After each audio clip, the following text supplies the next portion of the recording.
Bonsoir. Je suis désolé, j'ai eu un problème de diapo, donc vous aurez comme mon texte assez brut.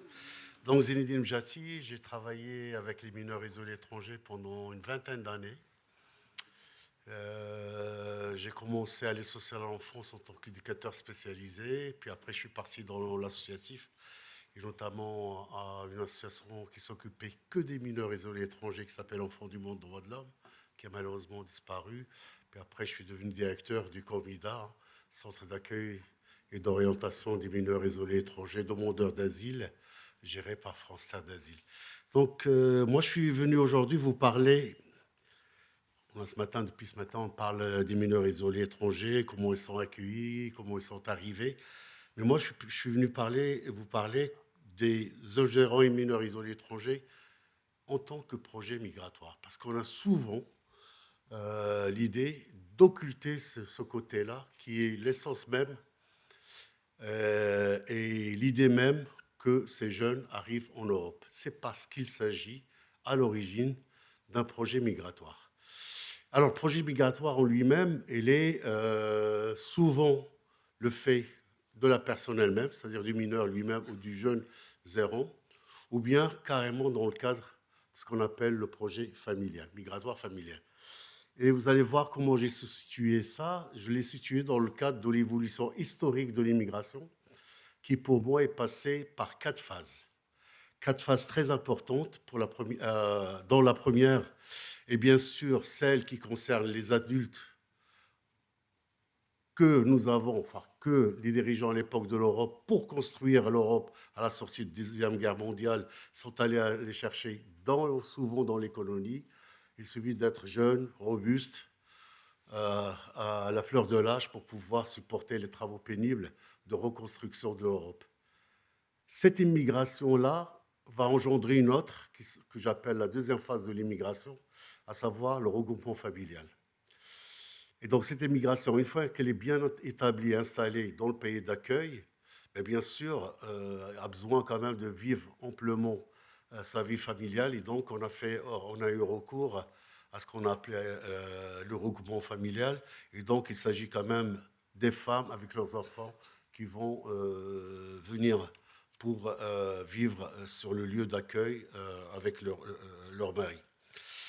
Et la troisième phase d'immigration, c'est celle qu'on a étudiée tout récemment, ça veut dire l'immigration féminine. Comme je viens de vous le dire, la grande majorité des femmes qui ont immigré, ils ont immigré dans le cadre de le regroupement familial. Mais il se trouve qu'à un moment, on date ça vers 1985, il y a une immigration spécifique qui s'appelle l'immigration féminine, qui est due premièrement, à l'émancipation de la femme, qui est dû aussi à un besoin d'aller voir le large, d'aller chercher meilleurs projets pour la vie, et qui démontre aussi comment on peut contourner aussi les lois et le règlement en Europe, et on évolue aussi dans le cadre de l'immigration.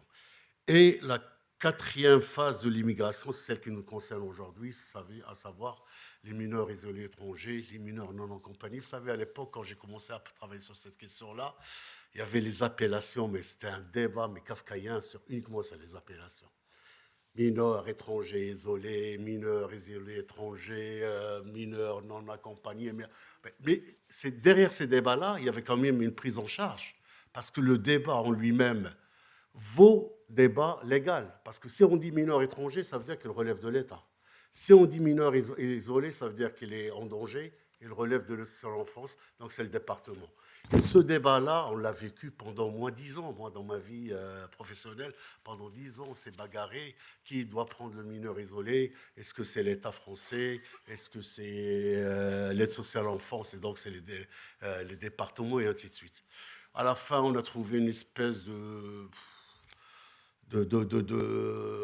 solution un peu bâtarde, mixte, entre une prise en charge de la DAS, à l'époque c'était la DAS, et les aides sociales à l'enfance, sauf qu'à Paris, à l'époque, elle a dit, mais nous, on ne va pas, hein, vous connaissez la phrase générique, on ne va pas gérer la misère du monde. Donc, c'est vrai que les mineurs isolés étrangers, à l'époque, venaient en masse à Paris, qui est en même temps département.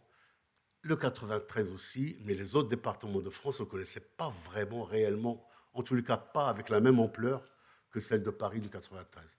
Donc il fallait quand même une espèce d'hyperéquation que les autres départements, enfin les ASE des autres départements puissent aussi prendre en charge ces mineurs isolés étrangers. Donc on a trouvé un système qui est assez hybride, mais qui a fonctionné. Et on a vu l'exemple devant nous des mineurs qui sont pris en charge malgré les difficultés. Alors à l'époque, on avait aussi une grande, grande difficulté parce que on devait d'abord prouver que le mineur, enfin que le jeune en question était mineur, et donc on le passait par un affreux examen qui s'appelle l'examen de l'âge. Et alors vraiment ça, c'était aussi un combat général parce que c'est avec des méthodes qui datent des années 30, comment on peut les utiliser pour prouver la minorité d'un jeune dans les années 90, voire les années 2000. Donc voilà, un peu l'historique. Et malheureusement, que je vous ai dit, donc je n'ai que mon texte brut, hein, je n'ai pas de diapositive, donc je vais vous lire ce que j'ai écrit, mais qui résume un peu ce que je viens de vous dire. Donc, mon texte, l'intitulé était Les jeunes errants, un projet migratoire. Et c'est vrai qu'on occulte souvent, souvent cette question-là, parce qu'on n'a pas envie de parler d'immigration. C'est vrai qu'en ce moment en France, parler d'immigration, ce n'est pas politiquement correct. Donc, on essaie d'occulter. On ne parle que de mineurs isolés, à protéger, ainsi de suite. Mais l'étude scientifique doit quand même nous pousser de parler que il s'agit d'un vrai projet migratoire, et c'est pour cela qu'il faudrait vraiment le préparer avec le jeune pour pouvoir réussir sa vie. Et c'est ce qu'ils ont dit. Hein. Moi, je suis venu parce que j'avais un projet d'études, de faire passer un diplôme professionnel, ainsi de suite. Et si on occulte ça, on occupe beaucoup de choses. Et moi, je me rappelle, c'était l'une des questions, une fois que le jeune est arrivé chez moi au centre, quand il est bien installé, et ainsi de suite, je lui pose la question. Mais maintenant que tu es bien installé, est-ce que tu ne veux pas qu'on fasse le nécessaire pour que tu puisses revenir chez toi, dans ton pays, retrouver ta famille, tes amis, et ainsi de suite? Et la réponse, elle était systématiquement, je n'ai pas enduré ce que j'ai enduré pour arriver ici, pour que vous me renvoyiez. Non, je suis venu parce que j'ai un projet et c'est ici que je veux vivre. À part ceux qui, à l'époque, voulaient absolument passer en Angleterre parce que le projet, ce n'était pas la France, c'était l'Angleterre, et notamment les Afghans, les Indiens, les Pakistanais, et ainsi de suite, parce que aussi, ils ont quand même les liens assez forts en Angleterre pour pouvoir commencer un tant soit peu leur vie. Et ça aussi, on l'occulte beaucoup, c'est que souvent, et là on vient de la voir avec la jeune Mauritanienne, c'est qu'il y a des relais sur place, ici. On ne vient pas à l'aveugle, ce n'est pas vrai. Il y a des étapes, on peut passer énormément de temps pour pouvoir arriver en France. Il y a des étapes, passage par exemple pour les Afghans, les Pakistanais, les Indiens, et passage par la Turquie avant la Grèce, avant d'arriver en France, pour pouvoir aller en Angleterre. Il y a des étapes.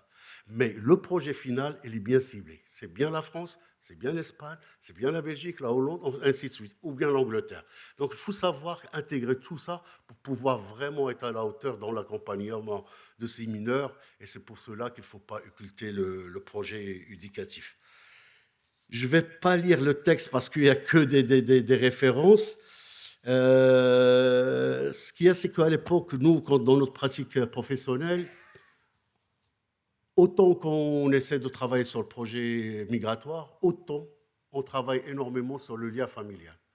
Parce que combien même que la grande majorité d'entre eux viennent parce qu'ils ont suivi un processus d'errance dans leur pays d'origine, qu'il n'y a pas de lien familial. Et d'ailleurs, le lien familial, il existe toujours, même s'il a été rompu dans le pays d'origine. Moi, je me rappelle très très bien, et c'était flagrant, dès que le jeune accueilli chez nous s'est stabilisé, la première des choses qu'il demande, c'est rentrer en contact avec sa famille. Pourquoi? Parce qu'il n'est plus une charge supplémentaire pour la famille. C'est beaucoup plus une réussite pour lui et pour sa famille. Et ça, c'est très, très, très important à analyser parce que je suis parti de ma famille. Il y a eu des conflits, hein, les causes sont multiples. La pauvreté, le divorce, les décès de l'un des parents et ainsi de suite, qui poussent l'enfant à partir dans la rue.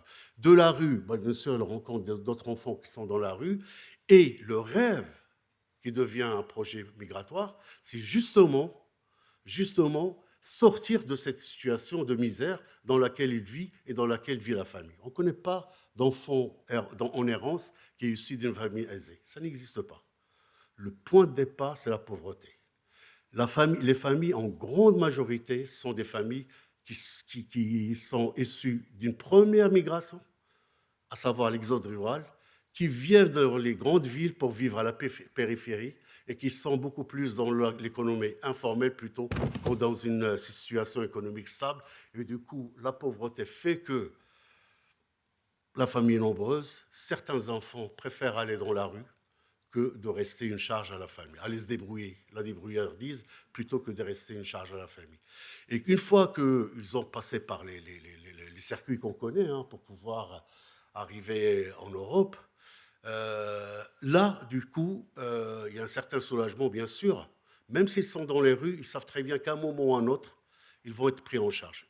Et pourquoi je dis que la question des mineurs isolés étrangers suit l'histoire de l'immigration? Parce que plus les lois d'immigration deviennent très très dures concernant les adultes, plus l'immigration change de type. Et donc, comme je l'ai dit, on est passé d'immigration d'adultes, hommes forts, qui viennent ici pour les travaux durs. On est passé à la féminisation et maintenant à l'immigration des mineurs isolés étrangers. Pour la simple et bonne raison, et comme ça a été dit ce matin, un mineur, il doit être protégé. Un mineur, on ne peut pas l'expulser. Donc du coup, la famille met tout son bien pour le projet du mineur qui va arriver en place, après péripéties, ça c'est sûr et certain, mais qui va arriver en place en Europe, mais qui va être pris en charge, scolarisé, avoir un diplôme pour pouvoir travailler et en retour, pouvoir aider la famille. Et c'est ça le lien. Après, à côté de ça, ça c'est une généralité. À côté de ça, bien sûr, quand on peut parler des Roms, on peut parler des Roumains, on peut parler de beaucoup de types d'immigration qui ne rentrent pas dans ce cadre. Mais la grande majorité des mineurs isolés étrangers rentrent dans le cadre d'un projet migratoire. Et eux-mêmes, c'est un projet migratoire. J'ai oublié de vous parler, les premiers mineurs que nous, on a accueillis à Paris, à l'époque, j'étais encore jeune éducateur spécialisé, c'est les enfants soldats. Et ce sont les enfants soldats qui nous ont ouvert les yeux sur la question de l'immigration des mineurs. Parce qu'ils sont arrivés en France peu, mais ils nous ont posé tellement de problèmes pour savoir dans quel cas on va les mettre, au niveau légal, j'entends, pour pouvoir avoir une réflexion.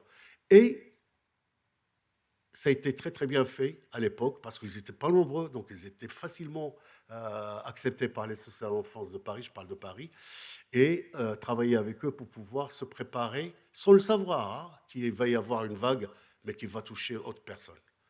Non pas des enfants soldats, mais vraiment des mineurs qui vont rentrer dans ce que j'appelle le cadre du projet migratoire. Donc voilà, grosso modo, ce que j'ai à vous dire. Je suis à votre disposition pour d'autres. Alors, félicitations, Zinedine. Tu es le premier à tenir le temps. Bravo. Bravo. Alors, je vous propose de passer directement et puis on fera une première série de questions une fois que donc, Lucia Milsan et Oumar Diao nous auront parlé de la santé sexuelle, qui est maintenant le 4e volet de la définition de la santé de l'OMS, santé physique, mentale, sociale et sexuelle. Maintenant, à Lyon, métropole de Lyon, qui est en train d'ailleurs de travailler les questions de diversité culturelle auprès de son public et de ses professionnels.